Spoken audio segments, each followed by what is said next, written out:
we're in an age where that's very easy to do. You can tweet out, oh, I'm writing this great project, can't tell you what it's about, and then 17 years later, you're dead and there's no project.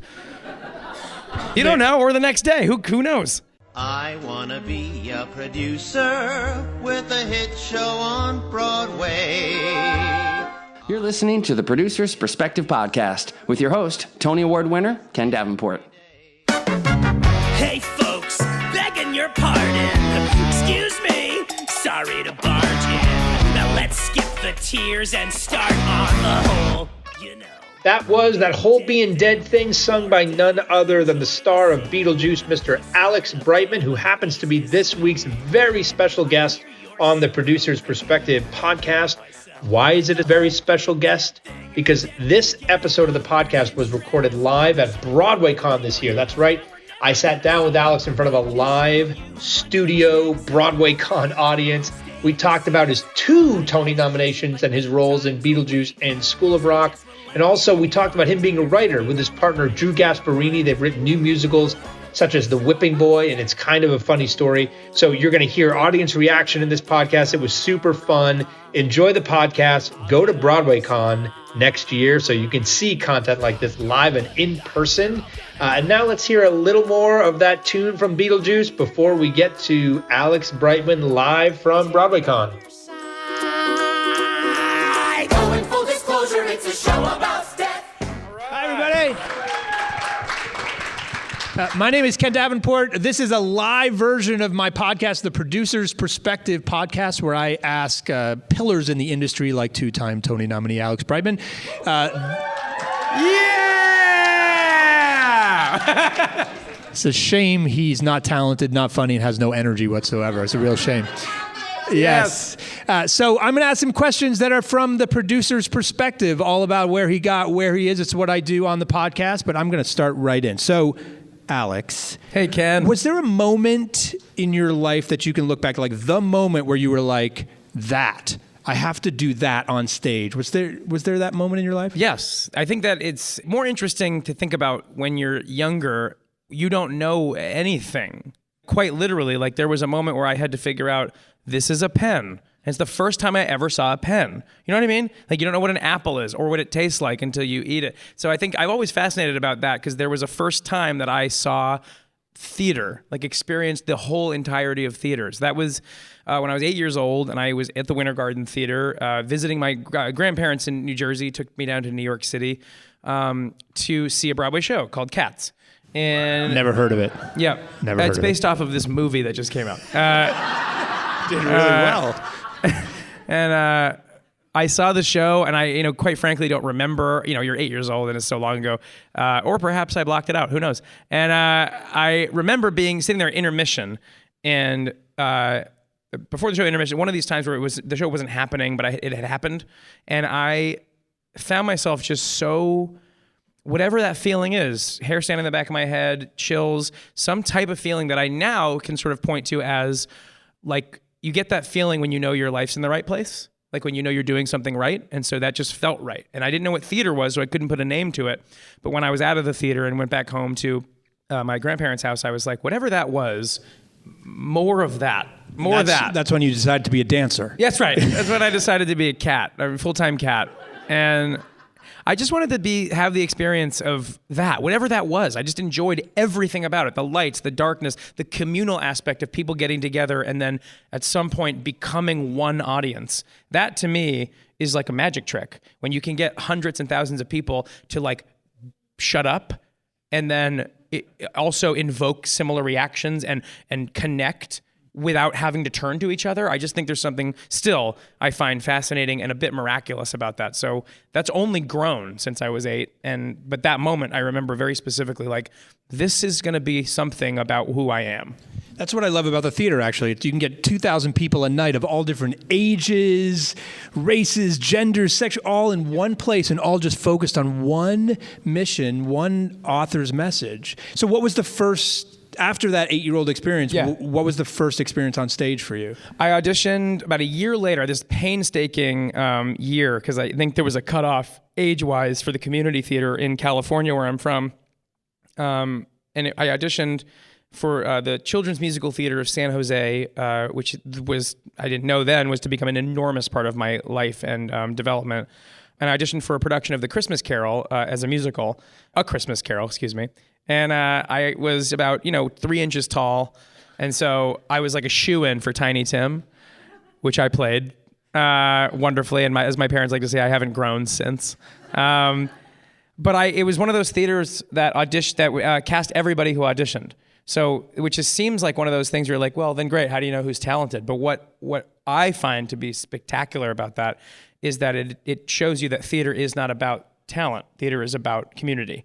And so that's what I learned first about theater, is that it is a community-based thing where it is about, pushing each other up and holding each other when you're falling, and then the talent stuff can come later. But it really, at its core, what that place taught me for the upwards of 40-something shows I did there before I left for college was that it truly is just about developing relationships. That's what good theater is. And so that first show was Christmas Carol, and I legitimately never stopped until this moment right now. I mean, I haven't stopped. You have a show in just... I have a show in an hour or two, or whatever time it is. I have a show in a couple hours. Was there ever a doubt in your mind that this was going to be the thing that you did for the rest of it? No doubt. You were just the bullet train. It was the only thing that was consistent and has continued to be consistent in my life. Through school, I found out I was very bad at everything else. I mean, I tried. It wasn't for lack of trying. I just wasn't interested in being good at math. I became very resentful of science. I was like, well, who's to say? It's like, why can't we be creative? Why does it have to be 2 + 2? Is it 4? Who knows? I was like that kid. But I was more creative than I wanted to be smart, I guess. And so I developed the stuff that I thought would be important to me and sort of like offloaded stuff that I didn't think. Here's the mistake I made. Is I learned way too early that things like math wouldn't be important to me. So like in elementary school, they were like, it's important to know your times tables. And I went, I severely disagree. And to be honest, I mean, they're very important to some, but I haven't used them in years. So you can't always get cast as Tiny Tim. There had to be on this this rise to who you are today. There had to be moments where you didn't get the part or that knocked you down. How did you get up from those moments? And how do you still now? Oh, right? Absolutely. More now than ever, because I think that's the thing. Is like there isn't a lot of places that do that, like cast everybody thing. It's a wonderful thing. I wish Broadway did it more. But then Broadway would just be weird. It'd just be like 900 people in shows, and the pay would be very low. And rejection is part of this business. And again, one of those things I learned early on is just that, like, if I was able to be a part of a show, I was happy. It was never about a lead. It was never about the type of role. I am still, and my agents know this to a fault. They don't like me saying this out loud. I am the guy that would absolutely go from playing Beetlejuice to playing Third Shrub to the Left as long as I'm in a show. I am most happy when I am in a process and being able to be creative, and I do not care at what level. I'm not above the ensemble. I would rather be in a show than not be one because it's below me or beneath me. I don't believe in that. So as far as rejection goes, the odds are against you anyway. So I know that. I guess math did teach me one thing. But I just know, there's 10 million actors and one person gets a role. So it's like my mindset is when I get a phone call, this has become more of a funny thing, from my agents, and they go, yeah, it's not going your way or you didn't get the part. I go, yeah, why would anybody get any part? It's like, it's ridiculously against you. So to not get one is, you're in a bigger group there than you are in getting the role. Getting a role is wonderfully isolating because then you are it and then you have something to prove. Not getting it, the pressure's off. If you don't get a role, no big deal. Go eat some McDonald's and, quell your feelings. Don't eat McDonald's. Don't eat McDonald's. This podcast is sponsored by Taco Bell. And no, it's like, that's right. No, but it's that thing where, it's part of life. So thick skin is a big part of this business, but also I work super hard, but don't take things too seriously. And I think that's a very good distinction. Like I work as hard as I possibly can. And at that same exact level, I try not to take almost anything that seriously. So that when rejection happens, it's like, yeah, fine. Yeah, the moment you do take, God, I hope I get it. I have to get it. You become a little desperate. And then frankly, you don't usually get those ones, right? And it becomes like, I don't look at theater or auditioning like a pass-fail system because it's not. It's totally subjective. And to look at auditioning or theater as anything but subjective, open to opinion, is crazy. To think it's like objectively, if anything's objectively good or bad, that doesn't make sense to me. It should be a conversation. No, not everyone should like every show. We should be able to argue and stuff like that. So when, you go in going like, it's either I get it or I'm going to quit show business, I just think you're in the wrong business. And as I like to say a lot of the time, if you really want to be unhappy, go do a job that pays you more, because we don't get paid a lot of money. It's like, you can be unhappy in a job that pays you way more money than musical theater. So that's my advice when I tell people like, I don't like what I'm doing. I'm like, well, then go work in a coal mine and make a bunch of money doing that and still be unhappy. Or be really happy and make less money, like what I do. Can you talk to me a little bit about what you believe the actor's role in the creative process of a new show is? You've been lucky enough to be a part of 2 huge musicals, School of Rock and Beetlejuice, from really early stages. Yeah. And a lot of people think shows are just written and then they get to Broadway, but you were involved in the early stages. Talk to me about what you think an actor's role is. Yeah, and just to put it out there, also Big Fish, which I was, right. Which was, one of those times that like all that creative energy and collaboration, which I'm about to talk about, they worked on this show for 9 years, 7 of it before they even brought actors on board, and then we closed in 3 months. So like, think about that when you what I'm about to say about collaboration. But I believe that the actor's role it changes in every show, because the directors and the creative people and everyone that has decided to allow you to be a part of this has their own idea about what your role is too. So I think it's good for an actor to first listen and not come in with their own, like, here's what I'm going to do. I'm just going to improvise and you guys are going to write around me. That's not how things work in my world. I am always very sensitive to the idea of writers, as a writer too, to understand that like they have a message and a point of view they want to get out there. My job is to like convey that message as best as possible. And if I have ideas, I make double sure that they want to hear them. If they don't want to hear them, I don't want to fight. I think it's good. Fighting for your ideas is one thing, but like just generating ideas no one wants to hear doesn't help. It's all about collaboration. Is this okay? Is that okay? Thankfully, as a great example, Alex Timbers, who directed Beetlejuice and some of the most creative things you've ever seen, his least favorite thing, as far as I'm concerned, is actors who ask permission, which I love. So what he wants is the actors to come in and have thoughts and have arguments and debate. And we spent so much time joking and talking rather than rehearsing that what came out was what you're seeing on stage, which is something that is wholly vaudevillian and weird and where anything can happen. And that was due to a ton of conversation we had beforehand. Like, what do you want to do here? And we talked in private and in public, like, we want to play. Okay, great. They hired the right people. They hired people to ask questions and to poke and to prod. And with School of Rock, we had less time. That's really the only thing. We had, within inception of the show to Broadway, it was within a year, which is, I don't think has ever happened. Unless you have billions of dollars like Andrew Lloyd Webber, you can't make that happen. I don't think. And so we had less time to play. We had to like come up with a show. So it was like the same process of Beetlejuice, except synthesized into 5 months. Was there something about that because I hear about this a lot. Like, I've developed a bunch of musicals. It takes 8 years. Yeah. David Henry Hwang, who was on my podcast, said to me that the first time he ever heard M. Butterfly, the play, read out loud by actors was on the first day of rehearsal for the Broadway production. That's nuts. There were no readings. There was none of the stuff. These extrapolated development process. Do you think we can overread these things or overdevelop them sometimes? Well, I think times have changed, certainly, with how much things cost.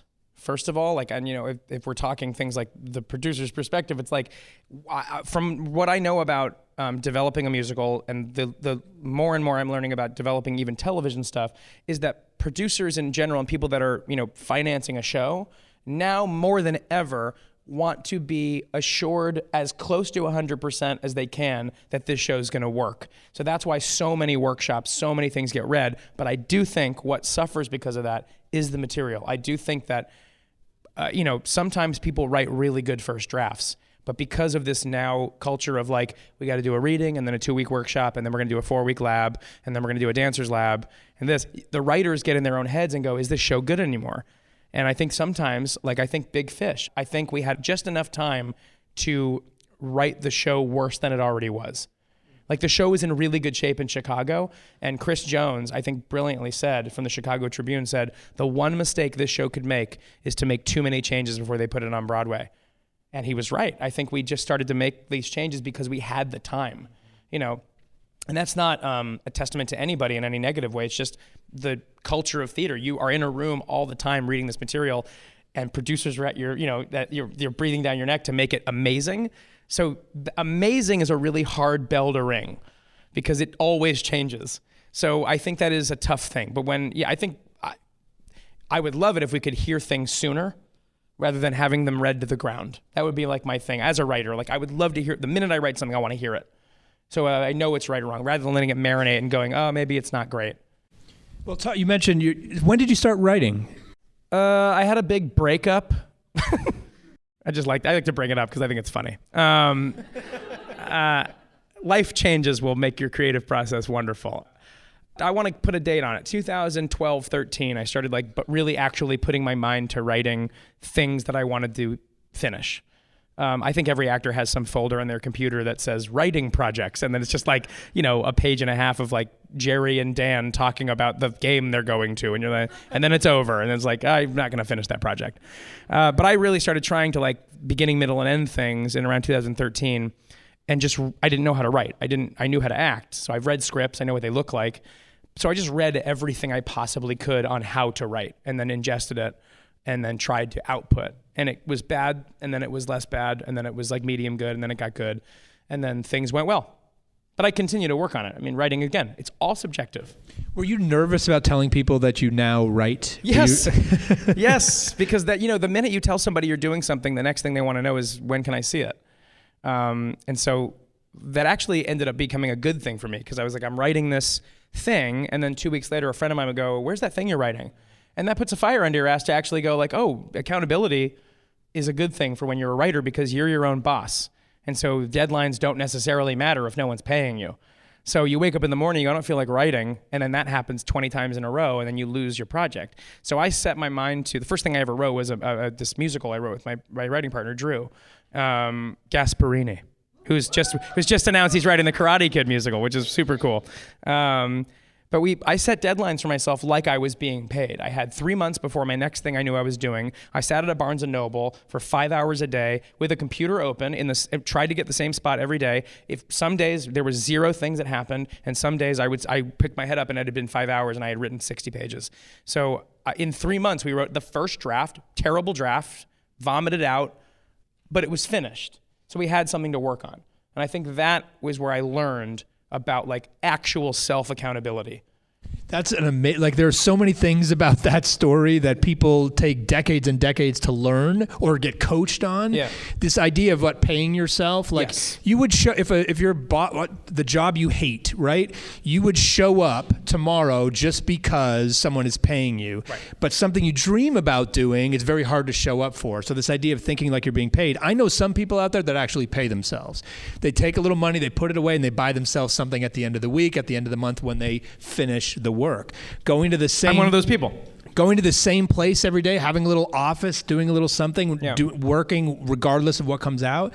So smart. And then what I love is that, when you have something, I always say it's like a sculpting.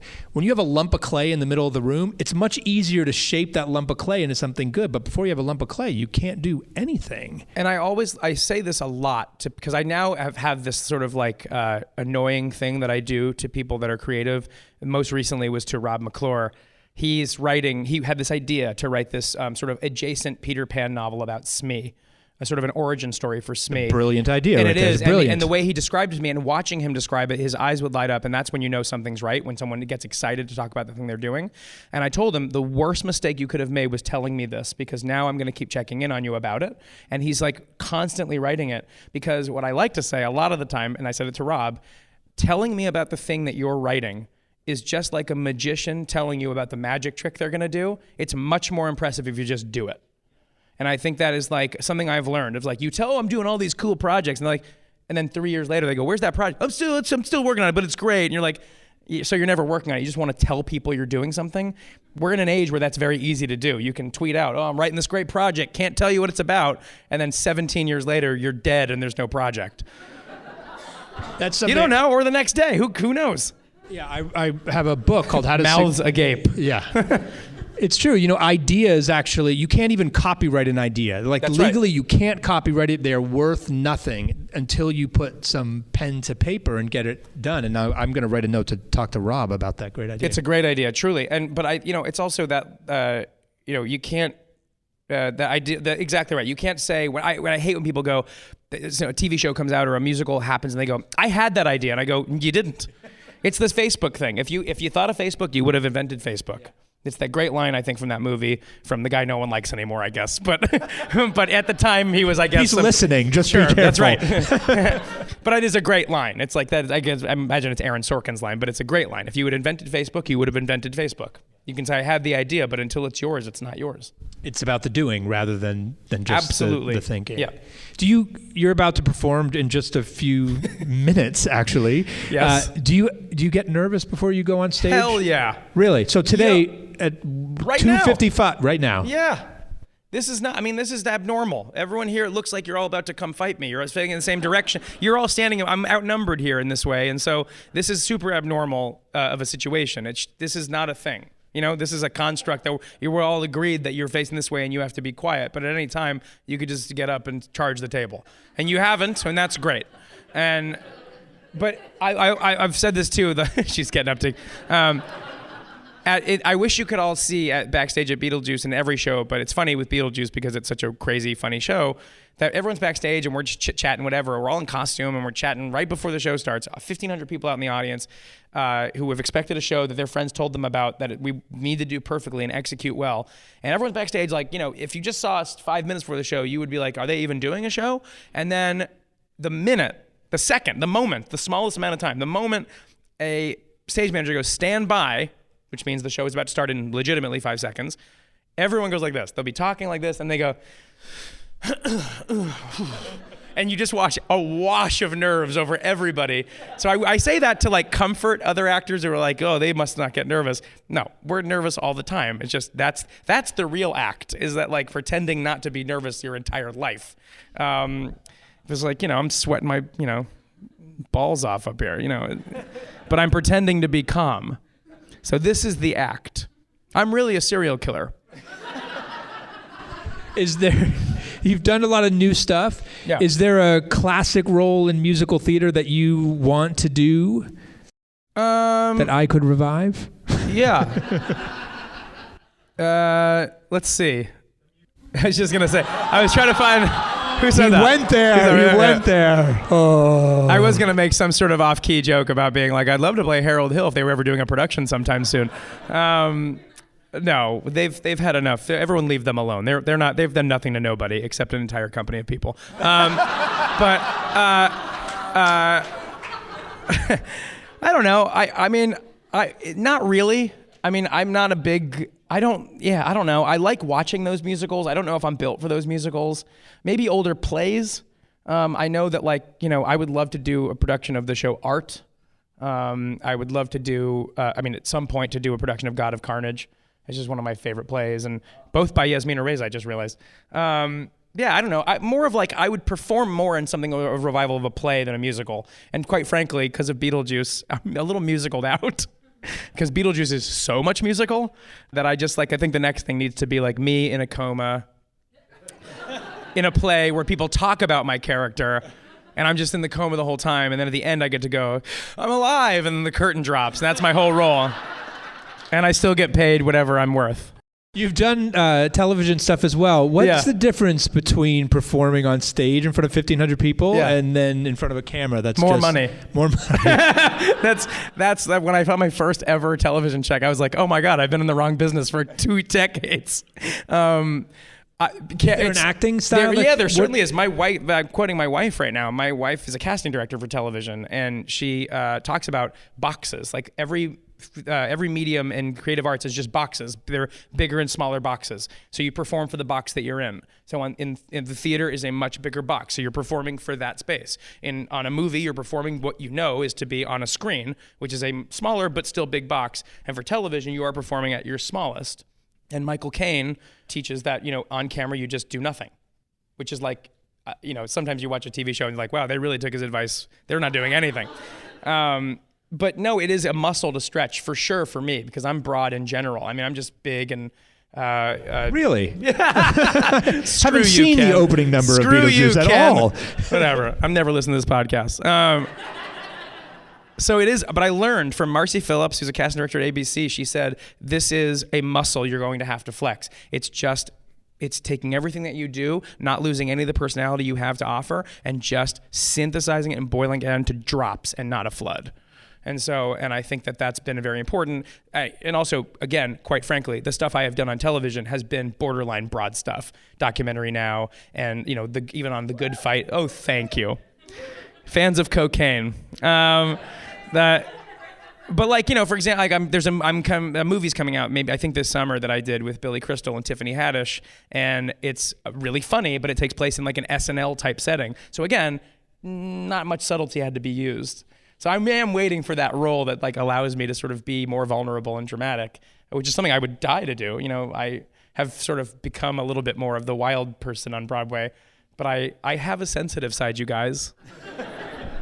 Alex Brightman in The Coma. The Coma. All right, my last question as we're winding down here, which I ask all of my podcast guests. It's my genie question. Oh. I want you to imagine my James Lipton actor studio moment here. I was imagining James Iglehart. So imagine the genie from Aladdin comes to visit you. You have such a positive attitude, and I love everything about what you do, both on stage and off. Thank you. And the genie says, I'm going to grant you one wish. Okay. What's the one thing that drives you crazy about Broadway, that frustrates you, that really gets you, that you wish you could change in an instant? You cannot say The Music Man? Nope. Wasn't going to. But the one thing that you want to change for the better about Broadway? I wish someone would invent, I guess I wouldn't have to invent it if it was a genie, it would just happen, but I do wish desperately someone would invent some type of a device or machine that would knock out the signal on cell phones completely during the length of a Broadway show, and it doesn't mess with the phone, it doesn't do anything, it just completely disables their phone for the entirety of the production, and then when they're done, it's over. If they can't use it, even if they try, the phone doesn't work. The whole phone, not taking a phone call, the whole phone is a black screen. I'm really a big fan of these pouches that are happening. Yeah, they're amazing. I do, and I think that they're only going to get more seamless at how they actually work, and they already are so seamless. But I think there's got to be some sort of signal. I'm sure it's like totally like hacky and like, they would have to. I think Iran has it. That's right, yeah, I was going to say, I'm sure like they're already sort of working on that for more nefarious things somewhere. But I just really wish people would just in this, and I sympathize because younger people with phones, it's just that's what you were born with and that's a thing you know.